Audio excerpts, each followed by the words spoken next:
to Blade Technologies video series. I'm John Allen, and this is Scott Schaefer. We're going to talk a little bit today about the CrowdStrike incident. We've all heard about it over the last couple of days. We've seen some things on the news. I thought, you know what? It's been 5 days. Yeah, 5 days already, huh? Right, exactly. It came and went so fast, but there's a lot of unknowns out there, and I wanted to go over some of, where are we 5 days in? Right. I mean, that's a good question, because even 5 days in, it's still at the top of the CNN news page, for example. This morning, they showed a bunch of people from Delta Airlines tearing apart all their kiosks for luggage handling and going in with a USB drive and having to do the manual fix. So that's what really took so much time. It was 8.5 million computers were affected by this. And, that sounds like a lot, but really in the grand scheme of things, it was only Windows-based machines, so it was less than 1% of Windows machines out there that were actually affected. Kind of lets you know what our attack surface looks like with that many machines out there. And that's something that once the CrowdStrike problem happened, it was essentially just an update they pushed down to all their clients that wasn't sufficiently tested. It came out today. There was from CrowdStrike saying the problem was an error in their testing software that they used internally. It had a bug, is what they said, and then that allowed this problem to go out to the Windows machines, and once it processed it, that error made the Windows machines blue screen and go down. And there was no fix to them unless you actually physically had to get a hold of them with a USB drive and various other techniques to actually fix. And that's what's taking it 5 days to do that, because really 8.5 million machines, it was just a normal patch problem. We could fix that really quick.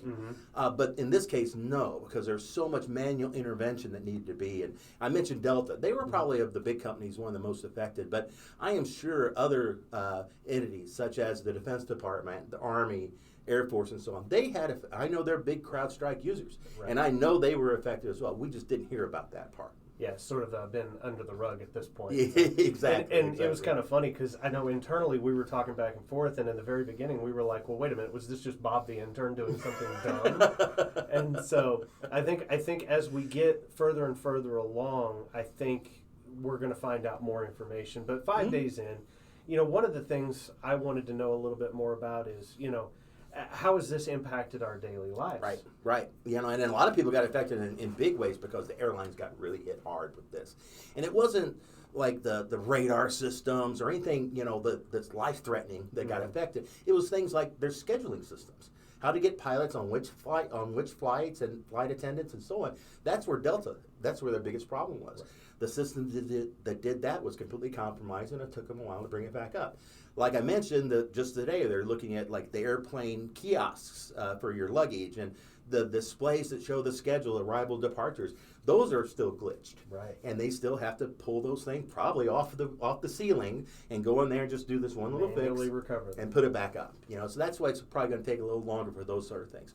But really, outside of Starbucks not being able to process, transactions, not be able to get coffee and that kind of thing, and online orders not going through, and various things like that, we really didn't get hit as hard as we potentially could have. Outside of, we really don't know what happened with power plants and water systems and things like that. Were they affected? I know a lot of them use things like CrowdStrike, and that's an important piece of software you have to use. We use an alternative software, but it's all pretty much the same as far as the cybersecurity protections. And I'm just curious what the final debrief's going to show. How many people were, was there any national security effects to this, and that sort of thing. And I know that I believe the CEO for CrowdStrike has to go talk to Congress by 5 o'clock today and answer some questions that they have. So that's going to be a pretty hot seat to sit on. Yeah, I was about to say, we've seen some interesting congressional hearings recently. I guess this will add to it. So exactly. Now, this ought to be interesting. And now, they've already said, mea culpa, we made a mistake, sorry. So I guess now the congressman will get a chance to take some swings at him and so on and so forth, be an election year and all that. So one thing that did cross my mind was, I think you mentioned we use a different product, right? We were never a big CrowdStrike vendor. We decided to use a different vendor. But this is a great, dry run. and it also shows some weakness out there if you don't have a good disaster recovery. Absolutely, you got to have, and we talk about it all the time. You know, with clients, is you have to have a disaster recovery plan, even if it's one page or on the back of an envelope or something. When it hits the fan, that everybody knows what they're supposed to do. It doesn't have to be a book; it just needs to be a strategy. So this is a really good approach. Let's say you you didn't have CrowdStrike, so you weren't affected, but let's say many people in your supply chain did, and they were affected. So it was just like you being down too then. You know, you can't get your product to resell or have whatever you're doing for a business, and that just doesn't work. So you're broken. So what do? And what happened, what we saw earlier on Friday, a lot of people are running around with chickens with their head cut off, not knowing what to do. And that always, panic is never a good thing, so it's always best to have some sort of plan in place. Like I said, I advise our clients at least have something on the back of an envelope. So when this day happens, and it will, that you have at least a small plan and an approach on what to do instead of running around like crazy.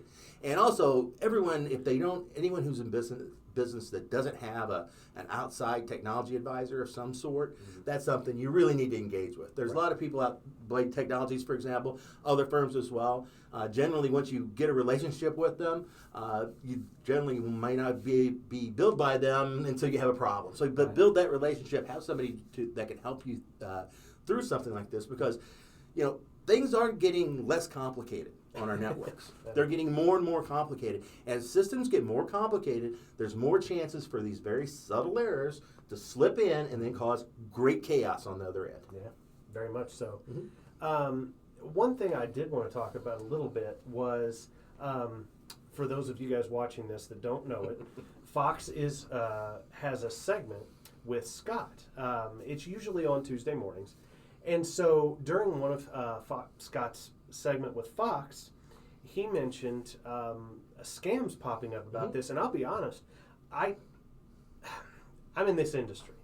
And it still hadn't crossed my mind that, wait a minute, there's probably a group of people out there that were just sitting there waiting for this type of stuff. So absolutely. What were you seeing? Well, I actually personally had, I got two emails. One, I would probably call them a tech support scam, where they're saying, hey, if you're having problems with CrowdStrike, everyone's busy, we're not. Click here, give us some Bitcoin, and we'll fix your problem. Okay, scam. Right. Another one was similar to that. The one I thought was, most aggressive, I guess, was one that claimed it was a ransomware attack on your CrowdStrike environment. And now click this link and pay me, this money in Bitcoin, and I will release all your CrowdStrike stuff, right? So, oh my gosh. And obviously it had to be working, otherwise they wouldn't be doing it, right? They're not. Yeah. All it takes is one. Somebody says, "Oh my goodness, we'll fix that right now, and we'll pay the Bitcoin." That's just the thing. So that's. Whenever something like this happens, one of the big things you look out for are the scammers. The bad guys are always looking for an opportunity to take advantage and take your money. And things like this, when you're stressed, maybe because you don't have a disaster recovery plan. That's what I was just thinking. It's you don't have a plan. You don't have a plan. You're going to be stressed. You're going to be more, it's going to be more apropos for them to attack you, and you might, in your diminished state, give up some Bitcoin for no reason. So, that's something, and obviously has to work or they wouldn't be doing it. So it's not going to go away. And as I mentioned, as things get more complex, we're going to have more and more issues, in the future.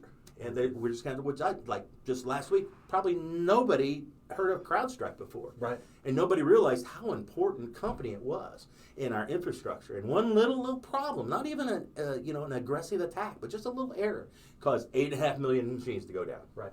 So. And like you said, it made every national news channel, and it was still just 1% of the Windows. Exactly. Small amount. Well, at first, when they first came out, they didn't even say CrowdStrike. They said it was a Windows outage, a Windows outage, a Windows outage is what the national... Well, yeah, it was Windows breaking, but it wasn't Windows' fault this time. So it was getting broken by CrowdStrike. Microsoft dodged that bullet. Yeah, they came up pretty quick. And they actually put out some more advanced tools that were available, kind of maybe a little bit late in the game, that maybe it helped the people that were really having problems like Delta or somebody to be able to catch up. Gotcha. So, I know with our customers, we had a few people that use CrowdStrike, and since we had our tool set on their machines, it wasn't that big of a deal for us. We could get in remotely. We didn't have to go there. It wasn't a manual process. We could fix that script and roll all that back and be done. And that just happened, with our particular, support software, we're able to do that. And a lot of people don't have that capability. Yeah. So that's why it took so much more time. Right, and that's what I was thinking was, when everybody was saying all these manual examples and everything like that, I was thinking, well, wait a minute. I'm like, I know we have at least 2 clients that use this. Yeah. And we were able to get them back up really, really, really quick. Exactly. I talked to Alan Gorel, who's our technical services director, and it was pretty slick. They just went in remotely, bam, bam, bam, did it, done, and they were done by noon. They had all the clients sorted out. That's so awesome. Yeah, it worked out well. So, you touched on this real briefly. The disaster recovery plan. Right. Are there any other parts of it that we need to be aware of that'll help in a situation like this? Well, the plan itself, if you go through the process and the exercise of creating a plan, you're going to find that it's going to be, pieces are very interchangeable, because let's say we're not going to write a plan just for if CrowdStrike has a problem. Yeah, right. We're going to say something, okay, what happens if critical systems are unavailable? What are we going to do? We had just, here recently, the hospital systems, they got hacked and everything. Right. They had a plan. Their plan was simple: revert to paper. And that's what they did, and that's how they survived. It's a plan. It works. It's not the most efficient way. It's not, they were having to run, for example, like prescriptions from a doctor in an operating room would write a prescription and give it to somebody. They'd run it down to the pharmacy and get the medication, run it back up. I mean, that's literally what they had to do instead of having things all automated.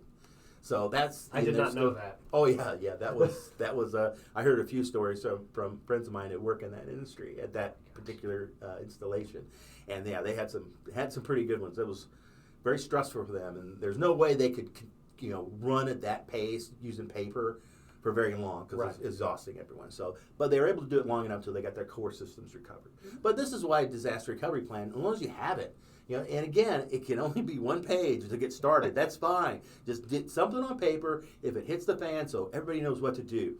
Have the numbers. Maybe you're on vacation. If you're a business owner, does everyone have the numbers for your IT providers? Are they available to your regular file staff if something terrible happens? All these sort of things. And that's why a simple plan is great. You can find examples on the internet if you really don't want to write them. And in fact, you can probably get ChatGPT or somebody else to write you a basic along the way. Go ask Cortana. Exactly.